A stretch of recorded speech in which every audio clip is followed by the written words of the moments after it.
Més qüestions. El sector dels videojocs troba en la Comunitat Valenciana un mercat a l'alça. Amb només 9 mesos de vida, Play & Go Experience és una empresa valenciana que, a més de trobar rendibilitat en l'oci audiovisual, es dedica a elaborar projectes per a entitats públiques i empreses privades. Play & Go Experience es una empresa valenciana con vocación internacional. La idea surgió hace un par de años y fue creada hace 9 meses. Desde entonces han desarrollado diferentes proyectos para entidades públicas y para empresas privadas. Ayuda a las organizaciones en sus procesos de transformación digital a través de tecnologías de geolocalización, gamificación y realidad aumentada.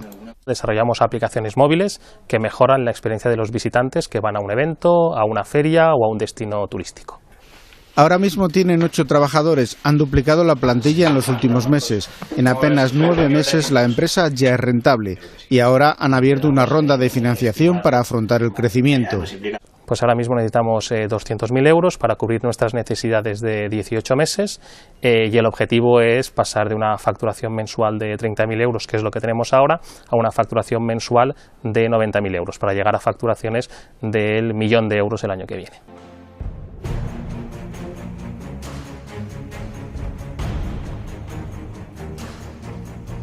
Empezaron en Valencia y en esta ciudad pretenden seguir. Porque en Valencia se vive muy bien. Nosotros somos valencianos y es una tierra con mucho talento y en un mercado global no es necesario moverse de aquí.